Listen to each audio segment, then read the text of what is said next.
Môre julle. Welkom by Crosstalk waar ons voor die kruis gaan staan elke dag. Vrydagoggende wil ek vir jou aanmoedig om jou hart oop te maak vir God om te werk. Nou geloof of hierdie journey saam met die Here leef ons binne 'n reël wêreld waar die lewe nie altyd great uitwerk nie. Slegte goed gebeur, siekte, dood, teleurstelling. Mense doen goed wat nie saak maak nie, wat nie sin maak nie. Ook kerke en kerkmense en alles terwyl die groter wêreld waarvan ons deel is, deur geweld en oorlog en agterdog en selfverryking uitmekaar geskeur word.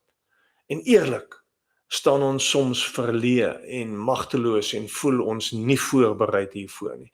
Soms voel dit dat ons geloof nie sterk genoeg is, of ten minste die bietjie geloof wat ons het te min is om hierdie goed te hanteer.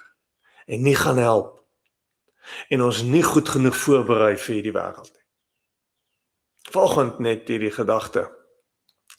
God is groter as alles wat in my lewe aan die gang is op die oomblik. Hy weet. Hy verstaan waar jy nou is en waar jy gaan. En net in hierdie gedagte, dit blaas al ons teorieë oor verdienste en verklaringe van hoe God werk en probeer sla om reg te leef uit die water uit. Want God is nog groter en nog meer. En ons leef in hierdie skaduwee. Ons kan daar gaan skuil.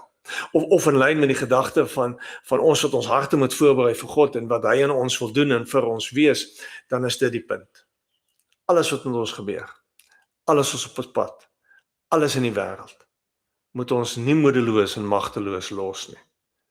Maar ons moet die honger en soek en probeer verstaan vreemd teen die agtergrond van 'n God wat weet en verstaan en werk en op hierdie oomblik besig is om sy koninkryk binne in jou te bou. Al voel dit eintlik eerder asof ons val. Jy kan maar val en oorgee. Want daarin gaan jy ontdek that we are falling upward. Maak jou hart oop hiervoor. Mooi loop.